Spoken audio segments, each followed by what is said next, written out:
Hello friends, आज हम इस वीडियो में जो है लाभ हानि के सारे क्वेश्चन को हल करने वाला हूं। जैसा कि पिछले वीडियो में आप लोगों ने कंसेप्ट पढ़ा, तो आज जो है एक एक प्रश्नों को मैं सॉल्व करूंगा एकदम जीरो लेवल से कि भाई कैसे कैसे प्रश्न जो है लाभ हानि में आते हैं।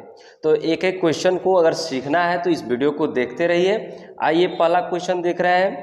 पहला क्वेश्चन में आपको स्क्रीन पर दिख रहा है कि यदि किसी वस्तु को 224 रुपये में बेचने पर, देखिए 224 रुपये में बेचने की बात कर रहा है, तो इस सेलिंग प्राइस है और सेलिंग प्राइस को हम बता चुके हैं कि 100 से अधिक या 100 से कम लिखा जाता है। तो कह रहा है कि 224 रुपये में बेचने से 12% का लाभ होता है, यानी कि 100 + 12 112% के बराबर ये होगा। ये समझ में आ रहा है आप लोगों को? तो 112% बराबर 224, तो 1% बराबर हम 100 इसमें भाग दे देंगे, किससे? 112 से। तो ये कट करके देखिए 2 आ जाएगा। जब 1% का वैल्यू निकल गया तो आपको बताए थे कि क्रय मूल्य जब भी पूछेगा, क्रय मूल्य को हम 100% से डिनोट करते हैं, तो 100% का वैल्यू बता देंगे, तो ये हो जाएगा आपका 200। यानी किसी वस्तु को 224 रुपये में बेचने पर 12% का लाभ होता है, तो उस वस्तु का क्रय मूल्य 200 रुपये रहा होगा। समझ में आ रहा है? इसी तरह से दूसरा क्वेश्चन आपको इस तरह से दिख जाएगा। दूसरा क्वेश्चन है, एक पेन को 12 रुपये में बेचने से 4% की हानि होती है, उस पेन का क्रय मूल्य क्या है? तो फिर आपको कह रहा है कि एक पेन को 12 रुपये में बेचने पर, तो ये 12 आपका क्या हो गया? Selling price. और सेलिंग प्राइस को 100 से ऊपर या 100 से कम लिखते हैं। तो इस क्वेश्चन में 4% की हानि हुआ है, यानी कि 96% के बराबर ये होगा। तो 1% का वैल्यू कैसे निकालेंगे? 12/96, यानी कि ये आपका कट करके हो जाएगा 1/8। तो फिर 100% का वैल्यु अगर निकालेंगे तो ये हमारे लिए क्रय मूल्य हो जाएगा। तो 100% बराबर 1/8 × 100, आप देख सकते हैं 12.5 रुपये। तो इसका मतलब वो पेन का खरीदारी मूल्य 12.5 रुपये था। तो ये सब दूसरा क्वेश्चन है जो इतनी आसानी से आप लोग कर पा रहे हैं। आइए एक और क्वेश्चन देखते हैं, तीसरा क्वेश्चन। तीसरे क्वेश्चन पर स्क्रीन पर कह रहा है कि एक घड़ी को 500 रुपये में खरीद कर कितने में बेचा जाए कि 12% का लाभ हो? यानी कि कोई घड़ी 500 रुपये में खरीदा गया, यानी कि क्रय मूल्य है। क्रय मूल्य का मतलब ये 100% हम समझेंगे। तो 100% का मतलब 500 हुआ, तो 1% का मतलब क्या हो जाएगा? आपका 5 हो जाएगा। तो कह रहा है कि घड़ी को ऐसा बेचना है कि मुझे 12% का लाभ हो, यानी कि SP जो है 112% आपका होना चाहिए। तो 112% का वैल्यू 112 × 5 आपका हो जाएगा 560 रुपये में। यानी कि 500 रुपये की अगर वस्तु को 560 रुपये में बेचेंगे तो हमें आराम से 12% का प्रॉफिट हो जाएगा। तो ये आपका तीसरा क्वेश्चन है जो नॉर्मली आराम से हो रहा है बिना किसी फार्मूले का। ठीक है, अब आपको दिखा रहा हूँ जो कंडीशनल क्वेश्चन होते हैं उसको हम कैसे करेंगे। तो आइए अगला क्वेश्चन देखते हैं। अगला क्वेश्चन आपकी स्क्रीन पर दिख रहा है। ये प्रश्न में कह रहा है कि जब 12 वस्तुओं का क्रय मूल्य 16 वस्तुओं के विक्रय मूल्य के बराबर हो तो प्रतिशत हानि क्या होगी? प्रश्न में देखिए कह रहा है कि जब 12 वस्तुओं का क्रय मूल्य 16 वस्तुओं के विक्रय मूल्य के बराबर हो तो प्रतिशत लाभ या हानि क्या होगी? यानी कि 12 वस्तुओं का क्रय मूल्य जो है आपको कास्ट प्राइस जो है 16 वस्तुओं के विक्रय मूल्य के बराबर है। इसका मीनिंग ये हुआ कि 12 वस्तु का खरीदारी दाम 16 वस्तुओं के बेचने से प्राप्त हो रहा है। तो अगर समझा जाए गौर से तो इसमें 4 वस्तु का नुकसान जा रहा है, क्योंकि 12 को की पूंजी 16 को बेचने से आ रही है, तो 4 वस्तुएं क्या हो रही है? हमें लॉस हो रही है। तो इसमें कितने % की हानि हो रही है आपसे पूछ रहा है। तो जब इस तरह का कोई क्वेश्चन देख कि इतने वस्तु का क्रय मूल्य इतने वस्तुओं के विक्रय मूल्य के बराबर है, तो जो CP है वो SP बन जाता है, और जो SP है वो CP बन जाता है। तो बताइए 16 रुपये की सामान 12 रुपये में बेचोगे तो हानि तो होगा ही। तो हानि % का फार्मूला लगा लीजिए। हानि 4 रुपया हो गया, CP आपको 16 है × 100। इस तरह से आप देख सकते हैं 25% का इसमें लॉस हो रहा है। ठीक है, इसी तरह से सेकंड क्वेश्चन आइए देखते हैं कि सेकंड क्वेश्चन इस तरह से हम सोच पा रहे हैं कि नहीं। जैसे दूसरा क्वेश्चन में आप देख सकते हैं क्या लिखा है, 25 वस्तुओं का क्रय मूल्य, इसमें कह रहा है कि 25 वस्तुओं का क्रय मूल्य 20 वस्तुओं के विक्रय मूल्य के बराबर है, ठीक है ना। इसका मतलब कि ये जो CP है वो SP बन जाएगा, जो SP है वो CP बन जाएगा ऐसे प्रश्न में। तो अब हम देख रहे हैं कि 20 रुपये के सामान 25 रुपये में बेच रहे हैं, तो भाई यहाँ तो प्रॉफिट हो रहा है, लाभ हो रहा है। तो लाभ परसेंट बराबर लाभ 5 रुपया हो रहा है, CP आपका 20 हो रहा है गुणे 100। यहाँ पर देखिए आपको 25% का प्रॉफिट दिख रहा है, ठीक है। तो इस तरह से आराम से ये सब क्वेश्चन हम लोग कर पा रहे हैं, कोई दिक्कत नहीं हो रहा है। अगला क्वेश्चन देखते हैं। देखिए अगला क्वेश्चन बहुत बड़ा क्वेश्चन ये दिख रहा है। इस क्वेश्चन में कह रहा है कि चंद्रा ने एक चंद्रा नाम है, चंद्रा ने एक गाय अरुण को बेच दिया, ठीक है ना, अरुण को बेच दिया। कैसे? तो 10% लाभ पर बेच दिया, 10 लिखकर दिखा दे रहे हैं। अरुण ने इसको किसको बेचा?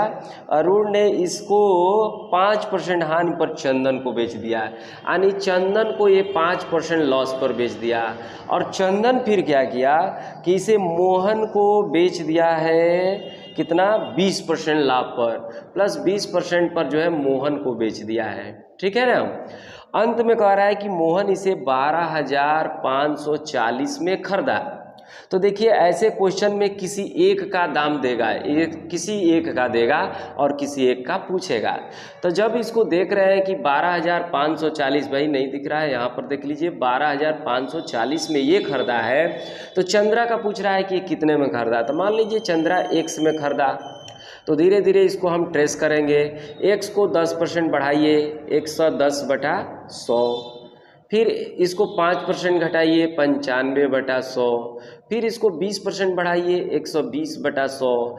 इसी पर तो मोहन ने खरीदा होगा, इसलिए लास्ट में इसको बराबर कर दीजिए, इसको घटाइए, आपका आंसर जरूर आएगा। यानी जब कोई वस्तु कई हाथों में बिक रही हो, एक के बाद दूसरा, दूसरे के बाद तीसरा, तो आप इस तरह से आराम से सवाल को कर सकते हैं। कटाने की बात है तो देखिए भाई, एक 0 से एक 0 कट गया, ये आपका 20 से 6 बार में कट रहा है, 20 से 5 बार में कट रहा है, 5 से 19 बार में ये कट जाएगा, ठीक है। ये 2 से कटाएंगे तो 3 बार में कट जाएगा, ये 2 से 5 बार में कट जाएगा। आराम से कैलकुलेशन देखिए, 11 गुणे 19 गुणे 3 बच गया है और नीचे 500 बच गया है। अब इधर देख रहे हैं 12 5 4 0 है, तो अब ये नीचे कोई नहीं कट रहा है, तो इससे ऊपर से ऊपर हम कटाएंगे, जरूर कटेगा। जैसे देखिए 11 एकम 11, 11 एकम 11, 11 चौक 44 कट गया, 19 से 60 बार में ये कट जाएगा, 3 से 20 बार में ये कट जाएगा, 20 5 100 यानी कि 10,000 रुपया।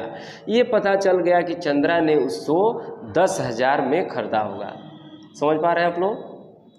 तो देखिए कितना इजीली ये सब क्वेश्चन हो रहे हैं, प्रॉफिट एंड लॉस के, कोई आपको टेंशन नहीं होगा इसमें ज़्यादा। अब अगला क्वेश्चन देखते हैं। अगला क्वेश्चन में देखिए कह रहा है क्या, आप इस क्वेश्चन को देखिए थोड़ा। कह रहा है कि यदि 12 रुपये में 15 वस्तु खरीद कर, यानी 12 रुपये में 15 वस्तु खरीद कर, ठीक है, 14 रुपये में 20 वस्तु बेचा जाए, 14 रुपये में 20 वस्तु बेचा जाए। जैसे देखिए कुछ सामान हम लोगों के पास ऐसे मिलते हैं मार्केट में कि वो जो है तौल कर नहीं बिकते हैं, गिन कर मिलते हैं, जैसे नींबू है, बटन है, ठीक है। तो इस तरह से 12 रुपये में 15 को खरीद कर लाया और 14 रुपये में 20 वस्तु बेच रहा है। तो देखिए पैसा बढ़ा रहा है तो सामान भी तो अधिक दे रहा है, तो हम यहाँ कंफ्यूज हो जाएंगे कि मुझे घाटा हो रहा है कि फ़ायदा हो रहा है कि सेम पैसा आ रहा है। तो इस तरह के जब सवाल आपको मिले तो इसको देखिए, रुपया है, फिर यहाँ भाव है, फिर यहाँ रुपया है, फिर यहाँ भाव है। तो इस तरह के प्रश्न हल करने के लिए एक ट्रिक बता रहा हूँ, जिससे करेंगे तो आपका आंसर आ जाएगा। कैसे? तो देखिए बीच वाले का गुणा करेंगे पहले, ठीक है, बीच वाले का गुणा, 15 चौके 60, 15 कम 15 6 21, माइनस किनारे वाले का गुणा कर देंगे, 12 दूनी 24, बटा में किनारे वाले को उतार देंगे और गुणे 100। ऐसा करने से अगर प्लस में आंसर आ रहा है तो प्रॉफिट होगा और माइनस में आ रहा है तो लॉस होगा। तो आप देख सकते हैं 240 में 200 माइनस 30 हो जाएगा, 240 गुणे 100 हो जाएगा। ये 8 बार में कट जाएगा, 8 से जो है 12.5 बार में कट गया। इससे ये पता चल रहा है, माइनस चिन्ह बता रहा है कि इस बिजनेस में 12.5% की हानि हो रहा है। तो इस तरह के किसी भी क्वेश्चन को आप जब इस ट्रिक से लगा सकते हैं, बीच वाले का गुणा माइनस किनारे वाले का गुणा बटा किनारा वाला गुणे 100 करने से हो जाता है। ठीक है, एक क्वेश्चन और करके मैं आपको इसको दिखा रहा हूं, जैसा कि स्क्रीन पर देख सकते हैं। अगला क्वेश्चन में कह रहा है कि 4 रुपये में 3 नींबू खरीद कर, यानी 4 रुपये में 3 नींबू यहाँ पर खरीदा गया। 4 रुपये में 3 नींबू खरीदा गया और 3 रुपये में 4 नींबू के भाव से बेचा गया। तो बताइए इसमें कितने प्रतिशत का हानि या लाभ हुआ। तो अगर अब ट्रिक सीख चुके हैं तो बताइए, बीच वाले का गुणा माइनस किनारे वाले का गुणा बटा किनारा वाला गुणे 100। तो आप यहाँ भी देख सकते हैं -7 बटा 16 गुणे 100 आ रहा है। ये 4 से 4 बार में कटेगा, 25 7 175 बटा में 4 माइनस 4 के 16 4 3 12 3 बटा 4, यानी कि 43 सहित 3/4% का यहाँ भी क्या हो रहा है, लॉस हो रहा है। तो इस तरह के किसी भी सवाल को आप सेकेंडों में कर सकते हैं, कोई दिक्कत नहीं होगी। ठीक है ना। तो अब इस तरह के सवाल आप ज़बानी कर सकते हैं, कोई ज़्यादा टाइम नहीं टेक करेगा। अब जो है इसमें अगला क्वेश्चन किस तरह का आएगा ये आप स्क्रीन पर देख सकते हैं। अगर इस तरह के क्वेश्चन आपको मिलते हैं, जैसे कि कह रहा है कि यदि 2 गायों में से 2 काऊ है, 2 गायों में से प्रत्येक को 4,675 रुपये में बेचने पर, देखिए एसपी दे रहा है, यानी 2 गाय है, दोनों को बराबर दाम पर बेचने की बात कर रहा है। तो एक पर कह रहा है कि 20% का जो है प्रॉफिट हो गया और एक पर 20% का कह रहा है कि लॉस हो गया। तो बताइए पूरा धंधे में मुझे क्या हुआ, कितने % का लॉस हुआ या प्रॉफिट हुआ, ये चीज़ें पूछ रहा है। तो इस तरह के क्वेश्चन करने के लिए आपको क्या करना है कि जब देखिएगा कि दोनों का सेलिंग प्राइस बराबर है और एक पर उतना ही % का लाभ हो रहा है जितना कि हानि हो रहा है दूसरे पर, तो इसमें सदैव जो है आपको सदैव हानि होगा। कुछ लोग समझेंगे कि भाई ना लाभ होगा ना हानि, क्योंकि एक पर 20% प्रॉफिट हो रहा है, एक पर 20% लॉस हो रहा है। तो ऐसा एकदम नहीं है, इसमें हमेशा हानि होगा ऐसे केस में, अगर दोनों बराबर है ये तो, और दोनों को बराबर पर बेचने की बात करेगा तो कितना। तो इसका ट्रिक होता है m² बटा 100% का लॉस होगा। तो m के जगह पे ही 20 रख देना है, 20 का स्क्वायर बटा 100, यानी कि 4% का इस बिजनेस में लॉस हो गया। अगर इसको कंसेप्ट करते हैं तो 2-3 मिनट टाइम लग जाएगा, बेकार हो जाएगा आपका टाइम। ठीक है, लेकिन इसी सवाल में ये एसपी के जगह पर अगर सीपी कह दे कि 2 वस्तुओं को इतना में खरीदा गया, एक को 20% लाभ पर बेचा गया, एक को 20% हानि, तो ऐसे सवाल में न हानि होगा न लाभ, न हानि न लाभ। तो देखो अगर सीपी देगा, दोनों का सीपी बराबर देगा दोनों पर बराबर हानि लाभ होगा, तो न लाभ न हानि आपका जवाब होगा। लेकिन दोनों का अगर एसपी दे करके बराबर, एक पर m% लाभ एक पर m% हानि कहेगा, तो सदैव हानि होगा m² बटा 100%। ठीक है, तो इस तरह से क्वेश्चन बहुत ही आसानी से आप लोग कर सकते हैं। और एक वीडियो और आप लोगों के लिए लाऊंगा जिसमें पूरा प्रॉफिट एंड लॉस का कंप्लीट सलूशन मिल जाएगा। इसमें आधे क्वेश्चन को मैं बता चुका हूं कि इस तरह के ही क्वेश्चन परसेंटेज में आते हैं। तो वीडियो अच्छा लगा हो तो इसे शेयर ज़रूर करिए और नए हैं तो चैनल को सब्सक्राइब कीजिए ताकि और भी वीडियो आप तक पहुंच सके। धन्यवाद।